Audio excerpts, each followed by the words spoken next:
Começando então com talvez aquela situação de maior preocupação em termos de saúde pública, isso não só no Brasil, mas no mundo todo, que a gente de fato está vivendo um momento de uma epidemia de sífilis, principalmente relacionada à sífilis congênita.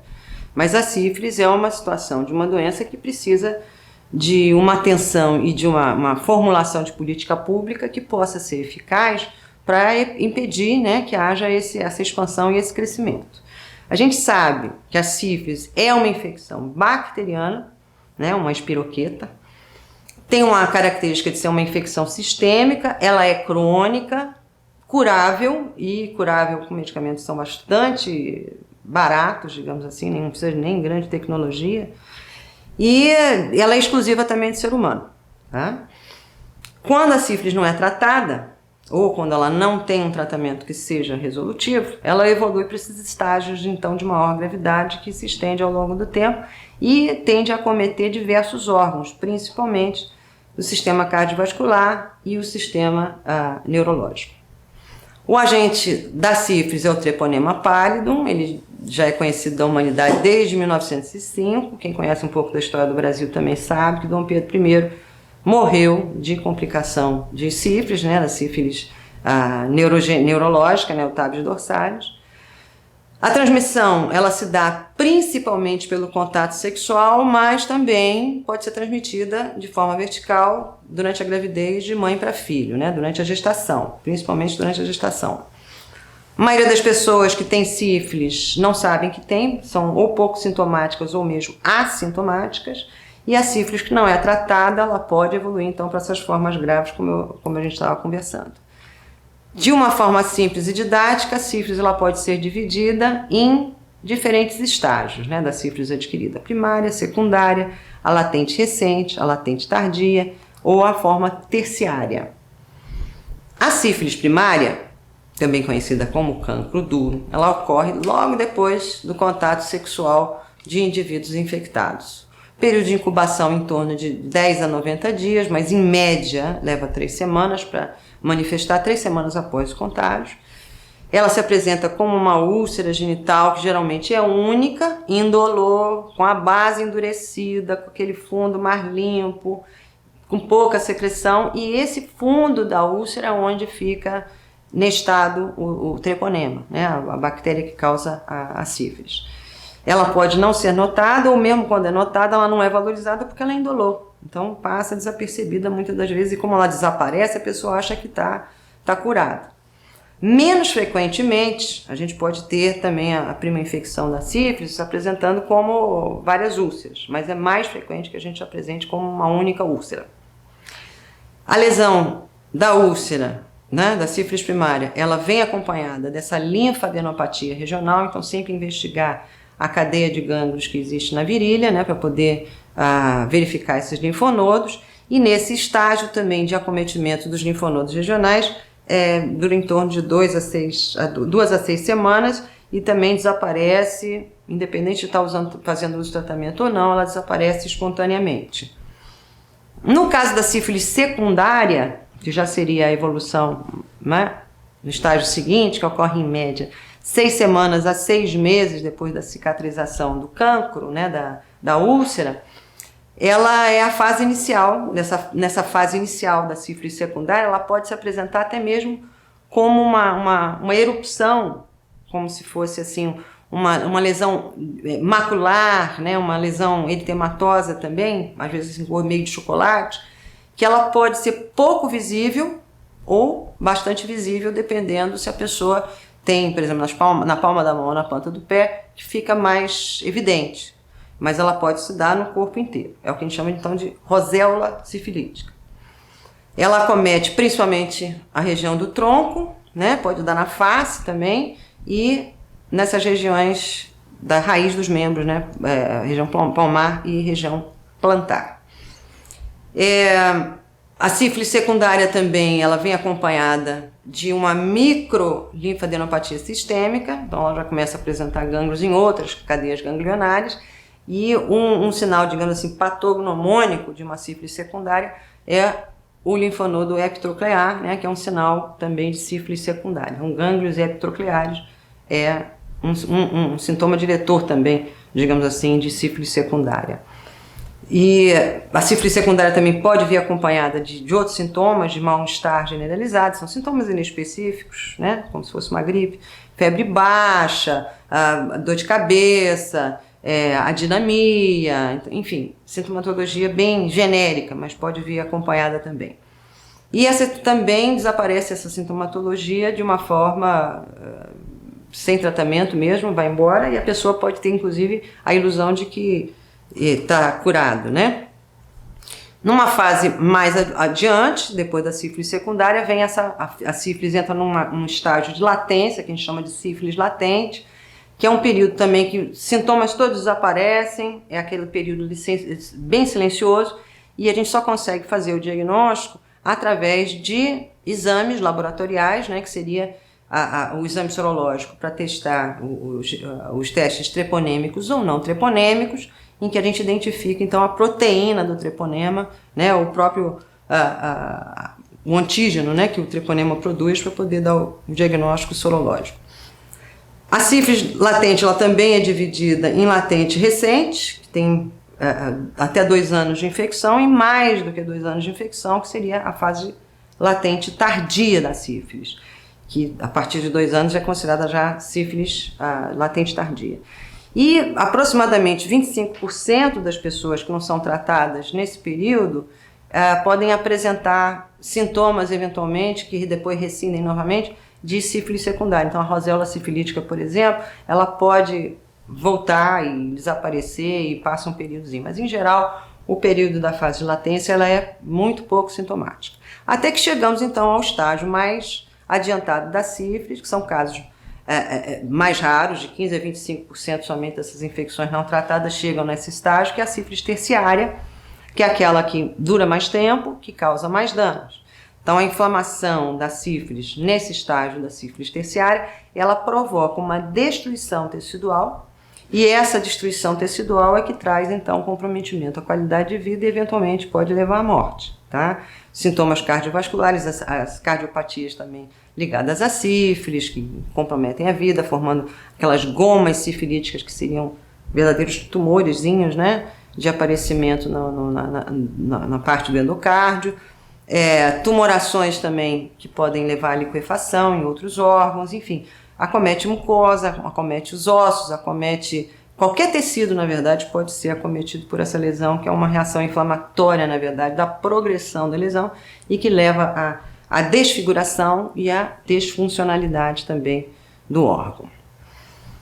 Nesse slide, eu procuro trazer assim, a imagem para poder caracterizar melhor, né, o que a gente vem conversando sobre, por exemplo, na sífilis primária, essa lesão que vocês estão observando aí dessa úlcera é uma úlcera única, que vocês podem perceber que ela tem um bordo mais definido, um fundo que é, digamos assim, limpo, nesse sentido, quando comparado com as outras úlceras, e a sífilis secundária, essas lesões, né, maculares que apresentam-se na palma da mão, que são as roséolas sifilíticas.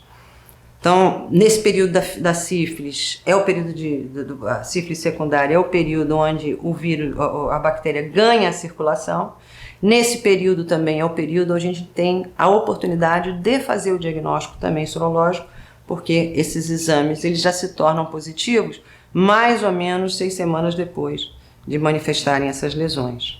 Então, esse diagnóstico da sífilis são diagnósticos que a gente tem a oportunidade de identificar através do material biológico da úlcera, né, com aqueles exames diretos, que a gente então faz o teste no campo escuro para poder identificar o treponema pálido, ou seriam através dos exames dos testes imunológicos, que são aqueles que a gente pesquisa o anticorpo no sangue total, no soro ou no plasma.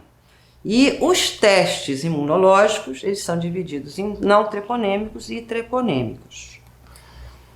Nesses testes imunológicos, o que eu quero dar destaque, inclusive, aqui, nesse painel que eu estou apresentando, são os testes que têm maior rapidez de diagnóstico, como é o caso do teste rápido, que está disponível como política do Ministério da Saúde em toda a atenção básica. Então, é um teste que é simples de execução, que a gente já sai com o diagnóstico naquele momento, e não deixar de lançar mão dos exames mais específicos para poder determinar e fechar o diagnóstico também. Seja a opção pelo teste não treponêmico, né? O VDRL ele tem uma finalidade precípua para o monitoramento. Ele faz o diagnóstico também porque ele é um exame que é quantitativo e qualitativo. Mas, digamos assim, a oportunidade de fazer o diagnóstico qualitativo, de ter a positividade para iniciar logo o tratamento, é muito importante. O teste rápido é um teste simples, barato, que está disponível a todos nós. Existem testes mais complexos, né, que no caso do FTA-ABS, que também é um exame que é qualitativo e que não se presta para o monitoramento do tratamento da sífilis, mas é um teste que auxilia a gente a fazer o diagnóstico da positividade. Então, a diferença entre o teste, quando ele é treponêmico e não treponêmico, é a identificação do anticorpo da anticardiolipina. Agora, o teste não treponêmico, pela presença do anticorpo, que permite digamos assim, essa análise tanto qualitativa quanto quantitativa, ele é feito em titulagens, em titulações, em diluições da presença ou não do anticorpo. Então, essa positividade que acontece tão logo você tenha a suspeita de positividade, a suspeita da doença, né? Em torno de 1 a 3 semanas depois do aparecimento do cancro duro, você já vai ter um teste não treponêmico podendo se mostrar reativo. Essas diluições para poder auxiliar a fazer o diagnóstico, que são o resultado final para poder acompanhar e monitorar, tá? Então, esses testes não treponêmicos, quando são utilizados para o diagnóstico, o primeiro teste é sempre um teste que é de selar o caminho do tratamento e a definição do tratamento. Mas pode ser usado também como uma forma de acompanhar o tratamento e o estabelecimento da cura, dependendo da titulação do VDRL. Só fazendo um parênteses aqui, o VDRL significa Venereal Disease Laboratory. A gente usa o acrônimo, né, as primeiras letrinhas para poder designar o nome em inglês desse exame. E é o teste mais usado. O teste mais usado sorológico é o VDRL, é o mais barato, é o mais adequado, inclusive. Esses resultados também do VDRL precisa ter atenção, porque como a gente está medindo um anticorpo contra uma proteína, que é a cardiolipina, pode dar também falsos positivos, que a gente diz. Então, algumas doenças imunológicas, né, como por exemplo o lúpus, pode dar uma reação cruzada e algumas pessoas com VDRL positivo não necessariamente tem sífilis, pode ser simplesmente um falso positivo e não tem necessidade de tratamento. Mas, em geral, falsos positivos são titulações mais baixinhas, 1 para 8, até 1 para 16, você ainda pode considerar. Tá? Se a infecção da sífilis é diagnosticada nessa fase de sífilis secundária, tão mais fácil é o diagnóstico sorológico. Se a infecção é detectada na fase mais tardia da doença, a gente espera titulagens mais baixas do VDRL. Então, sempre é importante na sífilis a gente ter uma anamnese bem feita, aliada à questão laboratorial, para a gente poder dar o melhor encaminhamento possível e, se possível, no tempo mais breve possível também, resolver a situação para evitar a transmissão. Essa negativação do exame do VDRL é o nosso gold standard, mas pode ser que ela mantenha uma cicatriz sorológica também durante o resto da vida, e geralmente são titulações também bem baixinhas, menor que 1 para 8. No caso dos testes, que são os testes treponêmicos, né, que a gente vai detectar então o anticorpo contra os antígenos, né, do treponema pálido, esses são os primeiros a se tornar reagentes. Em 85% dos casos, eles permanecem reagentes também o resto da vida. Então, no caso do teste rápido do FTA-ABS, são 2 exames que a gente não usa também pelo monitoramento, porque nessa positividade, uma vez tendo tido sífilis tratada ou não, você vai ter luz positiva. Então, ele só serve para indicar a presença da infecção, mas não necessariamente indica a ausência do treponema pálido. Esses testes rápidos, treponêmicos, eles se tornam positivos 20 dias depois do contágio, por isso que sempre é uma forma boa de lembrá-los, né, o teste rápido é um diagnóstico bastante efetivo para nós aqui no Brasil. Com essa oferta que foi feita pelo Ministério da Saúde, é um teste que está disponível a todos na rede do SUS. Eu, inclusive, trago aqui nessa apresentação uma forma da gente poder fazer um fluxograma só usando o teste rápido, porque às vezes você mandar a pessoa fazer o exame BDRE no laboratório ou de fazer pesquisa de FTA-ABS, isso implica em mais demora e às vezes, né, até o próprio deslocamento. Não quer excluir que você tenha necessidade de fazer, mas só usando o teste rápido você já consegue dar um bom encaminhamento. Então, nesse fluxograma a gente vê. Fez o teste rápido, o resultado veio não reagente, não precisa se preocupar com a sífilis, a úlcera genital, se houver, é outro diagnóstico, e você então poder fazer o encaminhamento e orientar em relação àquela infecção sexualmente transmitida, excluindo a sífilis. No caso da gestante, é ideal, por causa da prevenção da síndrome congênita, da sífilis congênita, é importante que a gente tenha uma repetição desse teste rápido negativo. Aproximadamente, a gente faz logo na primeira consulta do pré-natal e repete lá por volta da 28ª semana de gestação. 2 exames negativos, fica tranquilo, não teve nenhuma exposição à sífilis. Se o teste veio reagente, né, tratar a sífilis, encaminhar para fazer o teste, então, o teste não treponêmico, o VDRL que seja, assim que for possível.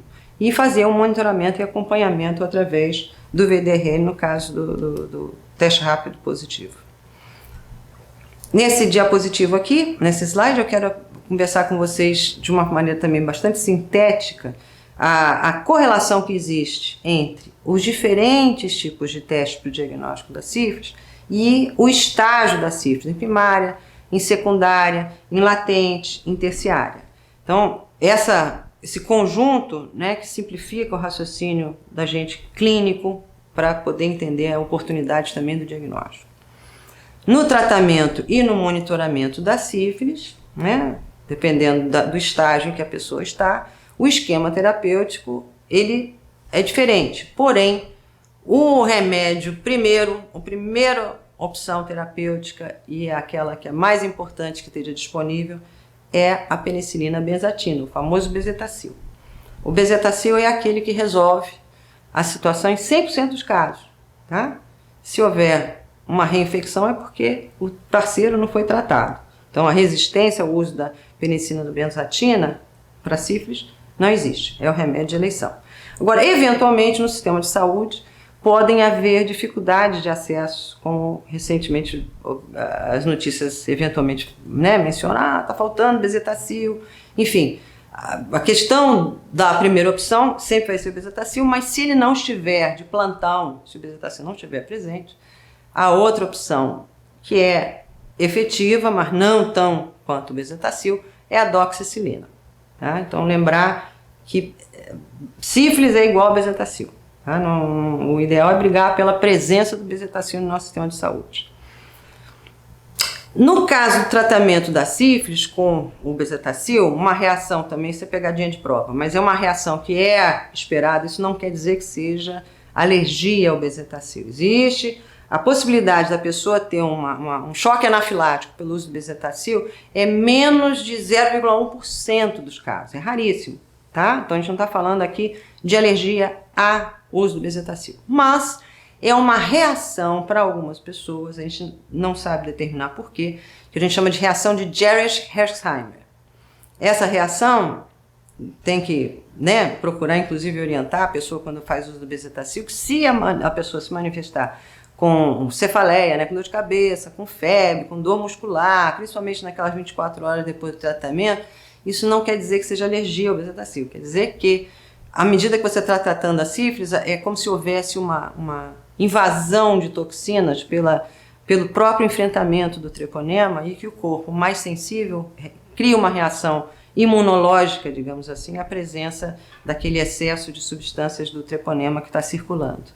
É principalmente comum quando a gente trata a sífilis primária, tá? A sífilis secundária ela pode acontecer também, mas ela é maior por causa da maior presença do treponema na pessoa, então a reação mais intensa.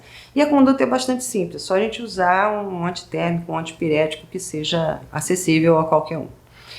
Lembrança importante que gestantes, quando apresentam a reação de Jarisch-Herxheimer, podem estar sujeitas a ter agravos em relação à gravidez, como, por exemplo, trabalho de parto imaturo, né, o bebê numa fase mais adiantada da gravidez, inclusive, mostrar alterações do batimento cardíaco, né, um sofrimento fetal. Então, é importante ter esse cuidado nesse momento. Então, lembrar que gestantes, quando elas fazem uso do bezetacil, se tiver uma reação de Dias-Hersheimer, elas precisam só ser alertadas que isso daí é uma coisa que a gente conduz clinicamente, que vai ter toda a atenção e todo o cuidado necessário para não estressá-la ainda mais. Mas, de toda forma, não dá para fugir, né, de fazer uso do bezetacil, porque entre uma reação como essa, que pode expor a um parto prematuro, ou uma situação de sífilis congênita, vai pesar qual o risco maior. Então, só para não fugirmos desse raciocínio diagnóstico aí de uma abordagem centrada na pessoa, que a pessoa tem consciência do que está acontecendo com ela, né? Nessa outro slide, nós vamos então falar segunda manifestação mais comum de úlcera genital, que é o herpes genital. O herpes genital é causado pelo herpes vírus, né, a família dos herpes viridae. Temos o tipo 1 e o tipo 2. O tipo 1 geralmente associado à manifestação oral e o tipo 2 geralmente à forma genital, mas não quer dizer que a gente não possa encontrar o tipo 1 na região genital e o tipo 2 na boca, tá? Então, o conjunto do tipo 1 e tipo 2 pode acometer essas duas regiões. As manifestações do herpes são clássicas, né? Como a gente já conversou, a primo-infecção herpética ela é mais exuberante, ela se prenuncia, inclusive, com alguns pródromos, muitas vezes sistêmicos. Então, a pessoa pode se manifestar com febre, com mialgia e depois aparecer com as vesículas. É uma condição de um quadro clínico que, a partir da prima infecção, naqueles primeiros 12 meses depois da prima infecção, é importante alertar que é uma infecção crônica, né, que não tem cura, dada a recorrências, e que o tratamento medicamentoso ele serve para abreviar os sintomas, tornar os sintomas mais toleráveis, mas não significa a cura, tá? Sempre bom lembrar. E esse quadro clínico dessas recorrências tende a ser menos intenso que a prima infecção. A pessoa vai começar a conviver com esses sintomas e até pelos próprios sintomas prodrômicos já meio que se preparar quando vem a manifestação herpética, né? Com aquela queimação, ardência, um prurido local, até o aparecimento das vesículas que depois se ulceram. Quando então acomete também a parte mais interna, que eventualmente pode acontecer de ter uma lesão herpética no colo do útero, a cervicite herpética, ela pode dar um corrimento, uma descarga vaginal, digamos, um corrimento vaginal mais amarelado, que se torna mais abundante, e tão logo também a resolução das lesões no colo do útero, tanto quanto daria lesão na região genital externa, uma vez resolvidas, 2, 3 semanas, também o corrimento cessa. Então, para tranquilizar a pessoa. Lembrar que pacientes, mulheres expostas ao herpes vírus, também são mais suscetíveis à exposição ao HIV. Então, esse diagnóstico, quando a pessoa se manifesta com herpes, é bom sempre fazer um rastreamento também para a questão do HIV, da possibilidade da maior vulnerabilidade. Os sintomas, então, são sintomas que são recorrentes, né, e que podem acometer diversas fases do ciclo reprodutivo, mas uma atenção especial à mulher grávida, a gestante, que se apresenta com herpes. Não é, ela precisa ser informada disso, que não é uma coisa assim que determine um insucesso na gravidez, mas se por um acaso ela tiver, no final da gravidez, apresentar lesões ativas, essa é uma condição que a gente procura não expor o bebê a uma contaminação na passagem do canal de parto. Então, mulher com lesão ativa no momento do parto, entrou em trabalho de parto com lesão ativa, a indicação é cesariana para não expor o bebê ao risco da contaminação herpética, porque uma infecção herpética num recém-nascido é de uma gravidade extrema, né, podendo levar a encefalite até a morte. Então, não é aconselhável uma mulher com lesão ativa, e ela tem que estar ciente disso, é só poder ter esse cuidado de dar as explanações importantes. Então, o fato de ela ter herpes não é indicativo 100% cesariana, ela só terá o diagnóstico se tiver lesão ativa, ela só assim, então, a indicação de cesariana é premente. Nessa imagem, né, que uma imagem ilustrativa, digamos assim, de uma infecção herpética, que a gente observa aqui numa fase já com algumas pústulas. A partir dessa fase de pústula, o estágio seguinte já seria a ulceração. Então, essas vesículas geralmente são várias, elas são agrupadas, muitas vezes com formação como se fossem cacho de uva, né? E a base onde essas vesículas se apresentam, ela geralmente é mais avermelhada, e nessa região onde a manifestação da lesão se apresenta é onde dá aqueles sintomas locais de uma ardência, uma sensibilidade maior, né? Às vezes uma coceira, às vezes até podendo levar a uma disúria, desconfortos dessa ordem. E que 2, 3 dias depois, essas lesões se rompem, formando então as vesículas. As úlceras, né? Depois das vesículas vem as úlceras, desse aspecto do espectro sindrômico das lesões ulceradas genitais. E o tratamento do herpes, né? Como eu volto a dizer, ele não é resolutivo, mas ele traz um abrandamento dos sintomas e idealmente deve ser proposto tão logo comecem os primeiros sintomas, porque aí já meio que aborta os sintomas da pessoa tão logo começa o tratamento. O primeiro episódio de herpes, como os subsequentes, a primeira de eleição seria o aciclovir, né? O aciclovir usado por via oral durante 7 dias. E segunda opção terapêutica, o valaciclovir, que é um pouco mais caro, e o fanciclovir também, que é mais caro ainda. Então, começar com o aciclovir, que ele é mais acessível a todos. O tratamento com esses antirretrovirais pode também vir associado a medidas locais de tratamento local para aliviar o sintoma. Então, não é só o tratamento oral com antiviral que vai auxiliar, abreviar, mas também causar um pouco mais de alívio para os sintomas locais, recomendando a higiene local. A mulher pode inclusive fazer uso de compressas de água fria, que ajuda a diminuir aquela sensibilidade. Na hora de ir ao banheiro, procurar fazer a higiene com água e um sabãozinho neutro, uma coisa que possa, né, trazer um pouco mais de conforto.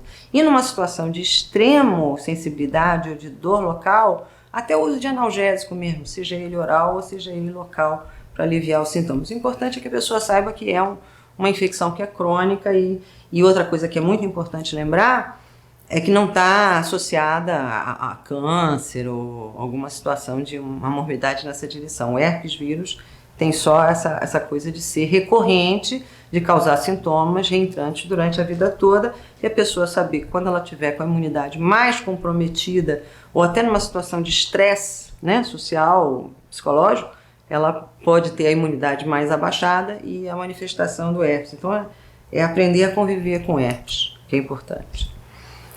No caso do que a gente, né, das próximas slides que eu vou apresentar, são infecções que não são tão frequentes. O cancroide é talvez um pouco mais frequente do que as demais que a gente vai citar, mas o cancroide ele tem uma especificidade maior, trabalhadoras do sexo, que é mais comum o aparecimento, tá? Pode aparecer até na mulher de classe média, elite, mas em geral tem a ver com uma rotina de vida sexual mais intensa, né, mais abrangente. Então o cancroide, ou cancro mole, ele é causado pelo Haemophilus ducreyi, também conhecido como cancro de Ducreyi. É uma causa de úlcera genital nos países em desenvolvimento, muito em função de sermos um país tropical. O período de incubação geralmente é de 3 a 5 dias depois do contato sexual, mas pode ser até 2 semanas. A transmissibilidade do cancro, né, do cancroide, é de semanas a meses se não for tratado ou enquanto durarem as lesões. E o antibiótico, quando a gente faz uso do antibiótico, após 1 a 2 semanas também a pessoa deixa de ser transmissível, né, a infecção. Como qualquer outra infecção sexualmente transmissível, lembrar de sempre fazer um rastreio para o risco da pessoa, né, de poder, o HIV também, não só a pessoa que tem lesão nessa região como porta de entrada, facilitar a entrada do HIV, como também a possibilidade de ter infecção associada. Então, pesquisar o HIV, no screening do HIV é muito importante. Características patognomônicas do cancroide. É uma úlcera que geralmente é dolorosa, diferente da sífilis. A sífilis geralmente ela é indolor. Mas no cancroide é uma úlcera dolorosa. E às vezes é difícil você diferenciar o que é cancroide, o que é a sífilis, mas a dor ela digamos assim, um sintoma bastante presente no cancroide. Geralmente o cancroide são úlceras múltiplas, né? Por causa dessa, como vocês estão vendo na imagem, a sensação que dá de kissing lesions. Então, encostou num canto, no outro, a inoculação acontece e a manifestação então se apresenta. Essa úlcera ela tem uma borda que ela é irregular, é uma base muito friável, que ela se descola com muita facilidade, eventualmente até sangra, porque essa base ela é feita de um tecido necrótico, né? Esse exudato é um exudato necrótico e purulento. Normalmente também vem associado a um odor que é bastante desagradável. A pessoa com cancroide ela pode manifestar o que a gente chama também de bubão, que seria um aglomerado de gânglios, né, da reação linfática local, então formando uma tumoração naquela região. E esse diagnóstico na suspeita clínica e epidemiológica para o cancroide, a gente sempre confirma também com laboratório, mas a gente não perde o tempo e a oportunidade do tratamento. O diagnóstico laboratorial ele é feito através do exame direto, né? Essa pesquisa em coloração de Genza, com o método de Gram, que você então identifica um material que é coletado na base da lesão, no fundo ali daquela úlcera, ou se você aspirar essa região do bulbão, né, da linfadenomegalia local. E esse diagnóstico diferencial, como eu disse, tem que ser feito com sífilis também, porque são muito parecidos. O herpes genital, também é importante fazer o diagnóstico diferencial, assim como o linfogranuloma venéreo, que é comum também na região de países menos desenvolvidos e regiões tropicais, e as donovanoses. As erosões traumáticas, que na anamnese a gente já pode perceber, né, o que é. Então, o linfogranuloma venéreo causado pela Chlamydia trachomatis pode ser uma úlcera pequena, indolor, né? E essa, digamos assim, essa úlcera ela não tem essa borda endurada, mas é uma úlcera que pode fazer também diagnóstico diferencial com as demais, com o cancroide e com a sífilis primária. A manifestação clínica mais comum do linfogranuloma venéreo é a reação linfática, porque o Chlamydia, nessas cepas do L1, L2, L3, tem uma grande afinidade pelos tecidos linfáticos e essa invasão do tecido linfático que promove, então, as alterações, digamos, orgânicas, né, e estruturais dessa região. O diagnóstico de linfogranuloma venéreo sempre é considerado quando a gente identifica essas adenites regionais, digamos assim, cadeias de gânglios que se juntam, né, formando verdadeiras tumorações. E numa situação classificada no estágio mais avançado do linfogranuloma venéreo, uma das sequelas seriam as estenoses, tanto da uretra quanto do reto, se o local de via de porta de entrada do linfogranuloma venéreo foi na região retal, as estenoses retais, que são desfigurantes. Nesse slide a gente vê uma ilustração do linfogranuloma venéreo. Vocês podem observar as tumorações, né, dos bulbões que se apresentam e a própria deformação que acontece na região genital. Mas lembrar que o linfogranuloma venéreo também, como é uma doença crônica, ela tem uma fase de evolução. A primeira etapa, que é essa fase da inoculação, que ela se inicia de uma forma branda, com aquela lesão única, mas que depois ela vai se agravando e vai se tornando uma exulceração e evoluindo para as demais etapas, né? Essa fase de primeira fase mesmo da inoculação, ela é pouco sintomática e as lesões são pequenas, mas com o agravamento isso pode então ulcerar e essa evolução do quadro levar para a fase secundária, que é essa fase que acomete muito mais a parte linfática. Então essa segunda fase, que é da disseminação linfática, ela começa em torno de 1 a 6 semanas depois da primeira manifestação clínica, na fase de inoculação, a partir das lesões ulceradas. Esse aumento dos gânglios pode ser unilateral, mas geralmente é bilateral, começando pela região inguinal e a região femoral também. O homem é mais na região femoral, a mulher é mais na região inguinal. Esses gânglios eles se coalescem e eventualmente podem formar essas tumorações que são flutuantes, que são bem amolecidas, eventualmente até fistulizam e causando, inclusive, mais mal-estar, maiores danos, inclusive, com alteração, inclusive, da própria arquitetura nessa região, esteticamente acaba levando a situações que não são interessantes. Pode haver, nessa questão também da supuração dos gânglios, eventualmente os gânglios que são periretais e as fístulas serem fístulas anais, de tratamento bastante difícil, bastante trabalhoso, que aí já entra mais na esfera do proctologista. E pela questão das fístulas, né, desses gânglios quando supurados, que são de difícil tratamento. Então assim, uma doença que tem um curso a longo prazo, possivelmente até o resto da vida, apesar de ter usado o antibiótico terápico adequado, porque são alterações da própria estrutura dos linfonodos que vão causar os sintomas. Então, nessa fase mais avançada, que seria as fases das sequelas, essas cicatrizes que vão trazer um maior incômodo e a busca maior aos setores de saúde que têm uma abordagem mais especializada, digamos assim, quer dizer, até que foge um pouquinho da atenção básica nessa condição.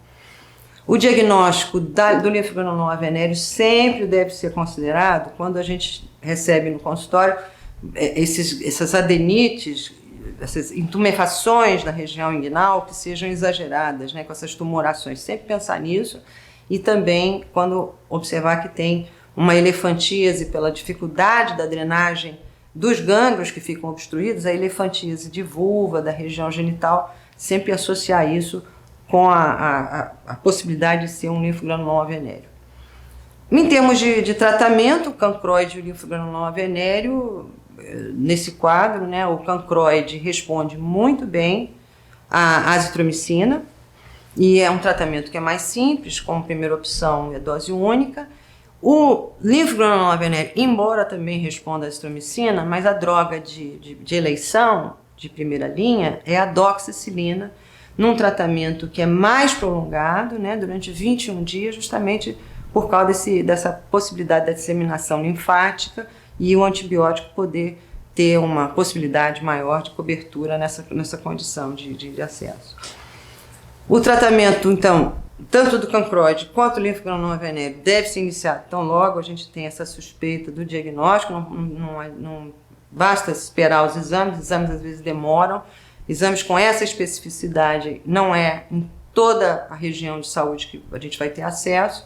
Então, aguardar o exame para tratar, se você suspeita de uma dessas duas situações, não. Comece a tratar, o antibiótico é disponível na atenção básica e é rápido a resolutividade. Você abrevia o sofrimento da pessoa iniciando tão logo se possa iniciar.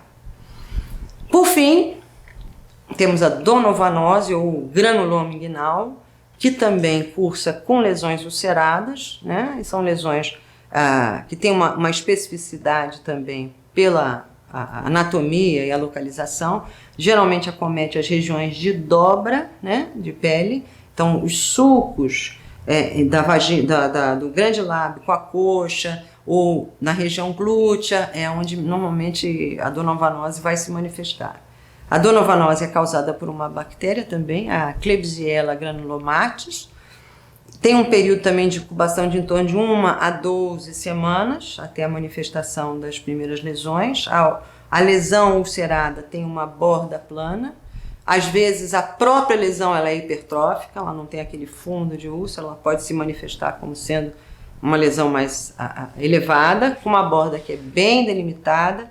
E o mais importante, o aspecto é bem vermelho vivo e se torna muito fácil o sangramento, às vezes até com contato com vestuário íntimo. O diagnóstico se dá, o diagnóstico etiológico, né, digamos assim, se dá pela presença dos corpos de Donovan, que é patognomônico e selam o diagnóstico, e essas lesões, elas regridem lentamente, mas deixam deformidades com a cicatrização. Então, uma vez manifesta a donovanose, a gente sabe que vão haver sequelas locais e, eventualmente, podendo também levar a deformidades. Sempre importante lembrar também que o granuloma subcutâneo é o que deu o nome, né? O granuloma venéreo, o granuloma inguinal, muito por causa do acometimento dos linfonodos também regionais. E essas lesões têm uma tendência de deixar cicatrizes, né? E essa forma elefantisiática também, digamos assim, de haver obstrução linfática levando a elefantise local, também está presente no caso do granuloma inguinal. Esse diagnóstico diferencial também com sífilis, com cancroide é importante, mas outras infecções que se apresentam nessa região como tumorações, por exemplo, a tuberculose tegumentar, é um diagnóstico diferencial também possível e provável. A leishmaniose também pode acontecer, a leishmaniose tegumentar americana também pode se manifestar com lesões bastante semelhantes e a área geográfica onde a gente passa a ter maior incidência dessas doenças também coincide, né, com a leishmaniose. Então são doenças tropicais que dão lesões ulcerativas e granulomatosas que às vezes a gente precisa esclarecer o diagnóstico remetendo esse exame para um laboratório mais especializado de medicina tropical. Então a donovanose, a droga de eleição também é a azitromicina. A azitromicina ela é uma droga bastante usada para o tratamento de infecções sexualmente transmissíveis. Caso de alergia, a segunda opção alternativa seria ou a doxicilina ou ciprofloxacina, que é mais cara, mas também pode ser utilizado, ou a sulfametoxitrimetoprim, né, o famoso sulfatrimetoprim, que ajuda também como uma opção barata em caso de alergia e tem uma efetividade também bastante boa. Não deve ser usada em pacientes grávidas, tá? Que são drogas também de teratogenicidade, embora tenham uma efetividade grande. Nesse finalzinho, eu quero só deixar novamente a lembrança do nosso fluxograma, que ele realmente auxilia, ajuda a gente a pensar, raciocinar qual a conduta melhor a seguir. Então vamos lá. Paciente que chega com úlcera genital, sempre aquela anamnese e exame físico, uma anamnese que seja o mais caprichada possível, lembrar e considerar que nós estamos numa situação de abordagem da sexualidade que é cheia de tabus e cheia de estigmas, principalmente quando há suspeita de infecção sexualmente transmissível. Então, ter oportunidade de ter um diálogo que seja sem julgamento, né, o mais possivelmente respeitoso e digno para a pessoa, né, para ela não se sentir culpada do que ela está apresentando. Então, a partir da anamnese, essa história da evidência da lesão, se apresentou alguma lesão e se essa lesão foi precedida de outra, né, como no caso, se apresentou vesícula e depois apareceu a úlcera, ou se já abriu o quadro direto com uma lesão ulcerada, isso ajuda a gente a pensar se é com vesícula, a possibilidade disso aí ser um herpes genital é bastante grande e a gente poder então tratar o herpes genital. Se não teve lesão vesiculosa precedendo a úlcera, né, se já apresentou como úlcera, essas lesões têm mais de 4 semanas ou tem pouco tempo? Se ela tem mais de 4 semanas, ela é mais indicativa para a gente pensar numa sífilis, que pode ser primária ou secundária, porque a sífilis secundária também pode se apresentar como úlcera, o cancro mole e, se ainda tiver na dúvida, os exames de diagnóstico de laboratório, seja por microbiologia, ou seja, até pela própria biópsia, né, para identificar a lesão e te confirmar ou afastar um diagnóstico que você esteja. Se a lesão tem menos de 4 semanas, então trata com sífilis e como cancro mole, porque a possibilidade de você estar acertando também é bastante grande, tá? Então é só para simplificar o raciocínio, porque eu sei que é muita informação. Vamos então fazer um pouquinho de ginástica mental e fazer uns exercícios, né? Essas provinhas, esses exercícios eu tirei também das séries passadas do Revalida. Nesse caso dessa questão aqui, em uma consulta médica no posto de saúde, a paciente jovem relatando uma ferida na genitália externa que surgiu há cerca de 30 dias. O exame nota-se uma úlcera vulvar, única de contornos imprecisos, fundo purulento, dolorosa ao toque, associada a linfadenopatia homolateral. O esfregaço do material da borda da úlcera, corada pelo método do Gram, revelou bacilos gram-negativos intracelulares. Qual a hipótese diagnóstica principal? Que já ajuda, a gente já está vendo assim alguns cortejos do sintoma que já vão indicando para a gente o que pode ser. Sífilis primária normalmente não cursa com úlcera dolorosa, então a gente já começa excluindo a sífilis por aí. Pode ser uma úlcera da sífilis, uma úlcera secundária? Também é sem dor. É uma úlcera que é indolor, então também afastaria a possibilidade de ser um diagnóstico da sífilis para esse caso. Cancro mole? Pode ser.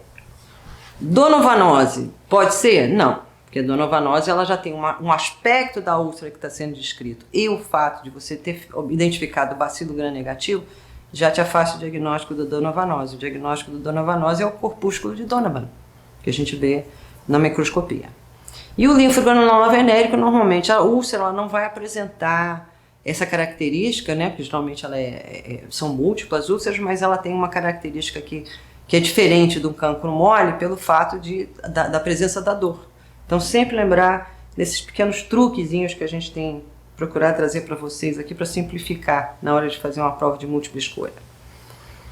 Nessa outra questão, uma mulher de 25 anos de idade, no curso de mais ou menos 20 semanas de gestação, é atendida na consulta pré-natal e apresenta um resultado de VDRL de 1:16.